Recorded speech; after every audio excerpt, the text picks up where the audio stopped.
What you are about to watch may come as a surprise. It's true, some people have had strange experiences during and after stepping into a mushroom fairy ring, but I'm going to show you today that mushrooms barely scratch the surface when it comes to fairy rings. G'day, I'm Kitty. Welcome to Fairy Encounters. In this video, you'll discover that fairy rings can actually take many forms. I have an incredible true story to show you today, but first let's kick off with 3 short and very weird tales of fairy rings, just to warm you up. A fairy ring has been growing in my backyard around my tree. I know the lore behind fairy rings and I thought, you know what? Let's just see if it's legit or not. So yesterday morning, I sat in the ring of mushrooms for about 5 minutes. Then I got really bored and I got up. Nothing happened and I had a completely normal day. Then this morning, when I woke up, I noticed this black mass sort of hovering in my room on the ceiling. It had these multicolored sort of lights on it, and it just stayed there without moving for 5 minutes, which just so happens to be the same length of time that I sat in the fairy ring. There's a very old woodland near my house, and there was a tree deep in these woods which everyone called the cat. Now the reason being because the bark on this tree looks like a cat. Well, it's long believed that a cat once jumped into a fairy ring in those woods, and the fairies turned it into wood as a punishment. A fairy ring popped up in the backyard of my old house. I left them a peace offering so that we could share the space because the yard was so tiny, and that's what I was taught when I was little. So one day a fox broke into my yard and was trying to get at my puppy, but then it ran through the fairy ring. It smashed its head on a low-hanging tree branch and then I guess decided to leave. It might have been a coincidence that it ran through the fairy ring, but only moments before, the fox had known to look over and under the same branch without hitting it. Okay, they were just a taster. Weird things happen around fairy rings. But not all fairy rings are comprised of mushrooms. A fairy ring can present itself in many ways. In worn down or flattened grass, mounds of earth, or bushes or even trees. In Ireland in particular, there are loads of stone circles, ringforts and hillforts which are considered to be fairy forts or rings. Fairy activity in and around these places are abundant. Truly, I could make a video every other week of sightings and encounters at forts alone. Now, I want you to get nice and comfy because I have a ripper of a tale for you. This is a perfect example of why we should respect the beliefs and the advice of our ancestors, even if we don't agree or believe ourselves. Respect for the experiences of our ancestors And respect for the fairy folk can save us a lot of pain and hassle. I grew up with a very superstitious grandmother who would tell me this stuff all the time. As a kid, if she saw me walking towards a fairy ring, she would literally yell for me to stop and change direction. As an adult, I know they're not real, but that doesn't mean I'm about to start walking through fairy rings willy-nilly.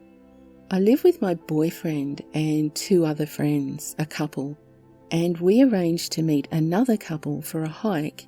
Well, they tease me a lot for being superstitious, as there have been a few other times that it's come up. So on this day, as we were hiking, I saw a fairy ring directly ahead of us, and again, I know they aren't real, but I just tilted a little to the left so that I went around it. No one even noticed. Then, a few minutes later, there was another one, and again, I went around it. This then happened a 3rd time, and at that point, my friend asked me why I kept swerving away from the group. I was like, huh? Oh, I didn't notice. But my boyfriend realised and he burst out laughing, telling them what I was doing. They all started laughing and joking, and then began jumping in and out of the ring and stomping and kicking the mushrooms while teasing me about it. They were loud enough that a few people nearby were even looking over, and they looked like total idiots. I told them to stop, but they didn't. I then started walking. We were on our way back, so I just kept going anyway. They caught up with me a few minutes later, and 3 out of the 5 people I was with said I was being a prat and overreacting, making them feel bad and ruining a nice day out. Well, I said that acting like idiots in public wasn't my idea of a good time, and they said I was being bitchy. Well, the other 2 said, the joke's over now, let's just head back. And things went back to normal-ish. However, once we were back, my boyfriend rounded on me and echoed his earlier sentiments. He was one of the people who was giving me so much grief, and he was saying that I embarrassed him and was acting bitchy over a little joke, and I'm being overly superstitious and I need to chill. I said he was being a pillock then, and he's being one now, and I'm sick of them teasing me, and they should have known when I wasn't laughing along that I didn't find it funny. He said they aren't mind readers, and I can't expect them to just know I don't find things funny, and that I owe him and the others an apology for getting upset over a joke about something that I take too seriously anyway. Then, the next morning, my boyfriend and his friends had a series of bad luck. I made a joke about it, and he lost his rag. But let me tell you what happened to them the morning after they destroyed and disrespected that fairy ring. It started when my boyfriend's alarm didn't go off, making him late for work. He hopped in the shower and the boiler was broken again, so he had to take an icy shower, which also affected the roommates who were mucking around in the rings too. Then he put bread in the toaster and the bread got stuck. The toaster started smoking and it filled the kitchen with smoke, which also affected the roommates. Then he used the wrong jam on his toast, the one that he hates, so he couldn't eat it. Then he spilled coffee on not only the white shirt that he was wearing, but also on his spare which was next to him when he spilled it. He then realised he didn't have enough petrol to get to work, which also affected his roommates. The icing on the cake was when he picked up his bag without closing it, and everything fell out. I made a joke about why this is exactly why we leave fairy rings alone, and we had a big argument, which is when we broke up. In the week since then, he's had further car troubles. He and our roommates have had a terrible time searching for a new roommate, and the landlord said that I only had to pay for the first half of this month, as I moved out on the 14th, so they're having to scrape extra money together to make up for the other half of what I would have paid had I been there. He dropped his phone in the toilet, which got water in it and cracked it, and he forgot his own mother's birthday, which I had remembered, by the way, and already sent a gift for, so now his mother likes me more than she likes her own son. I'm sure there's more too, but given that we've split, I'm only getting bits of the larger picture.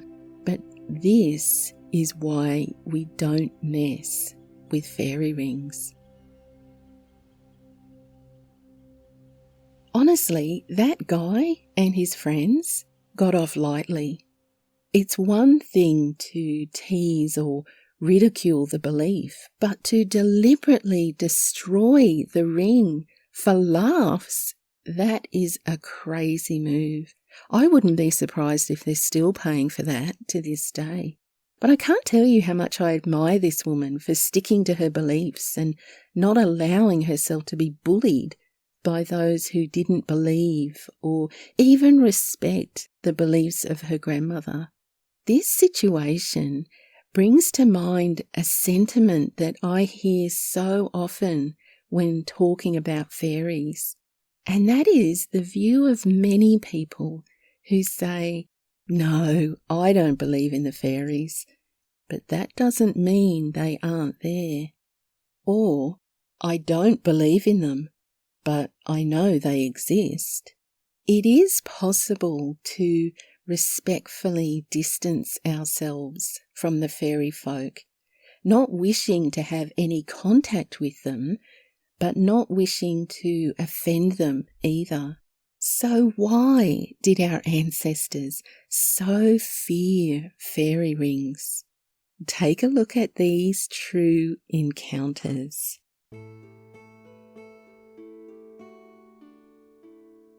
One midsummer night about 30 years ago, a man called Paddy O'Hara was coming down the flags on Dalkey Hill. He heard music coming from the next field. He went into that field and listened to the music. He saw a white ring in the grass with fairies dancing around it. When they saw him, they beat him with rocks and sticks, and the next morning he was found half dead in that field. The fairy ring was gone. There is a fairy ring near the Park Hills. It is round in shape and there are ferns growing all around it. The fairies stop in under the ferns all day. There is a division between the ferns by which they go in and out. Every night, about 12 o'clock, the fairies come out and dance on the ring. Certain people have seen lights there and have heard lovely music. There is a house quite near this ring which is in ruins. There is a story told about the house and the fairies. Long ago, a woman named Mrs. Wellington lived in this house, and she had to go about 2 miles to collect her water. Every night when she was in bed, she used to hear noises all over the house, and when she searched, she could never see anything. Every morning when she awoke, her water was gone, and her bucket was found in the wood. In the place the bucket was found, a well sprung up and is known ever since as the Fairies' Well. One night, this woman heard a noise under the bed, but she could see nothing. So she went downstairs and got her gun, and when she heard it again, she shot towards the foot of the bed and shot off her 5 toes.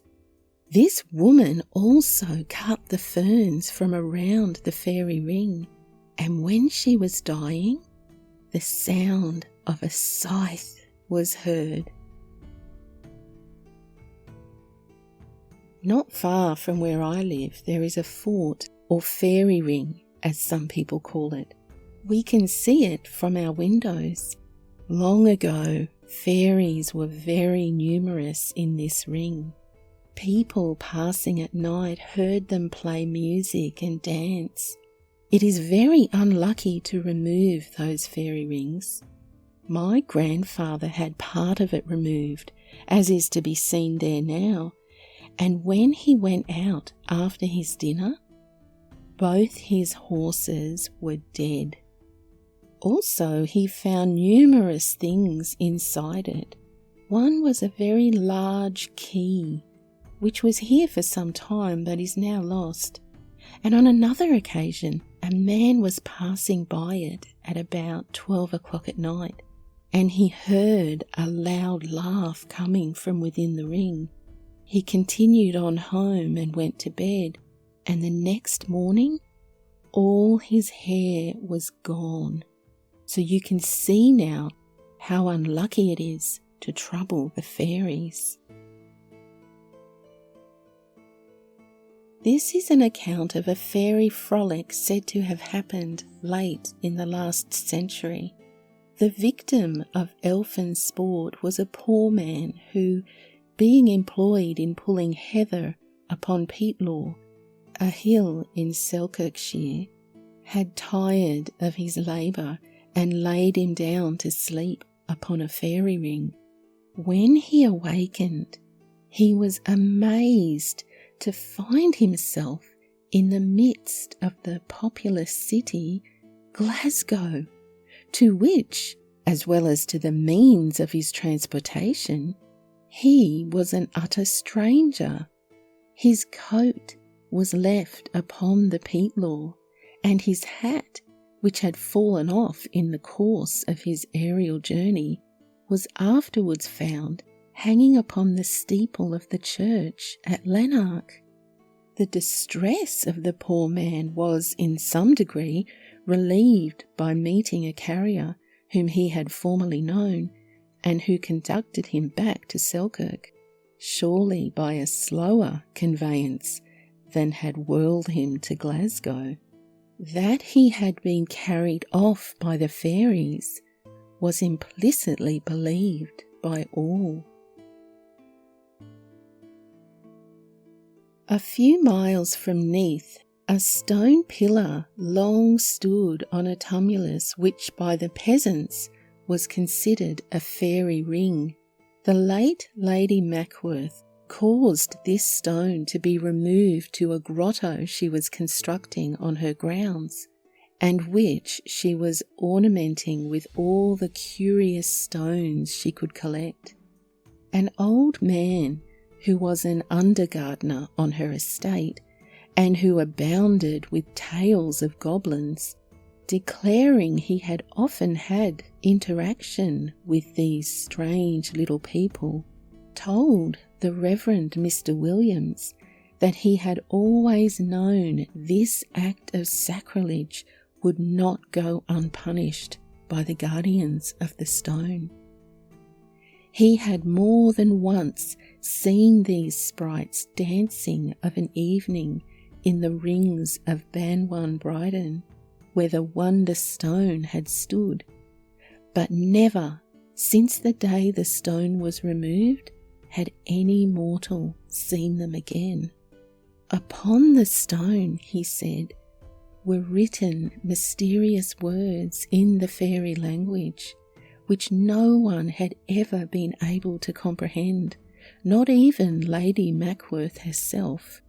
When her ladyship removed the stone to Knoll Gardens, the fairies were very much annoyed, and the grotto, which cost Lady Mackworth thousands of pounds to build, was no sooner finished than one night there was such thunder and lightning as never was heard or seen in Glamorganshire before, and the next morning the grotto was gone.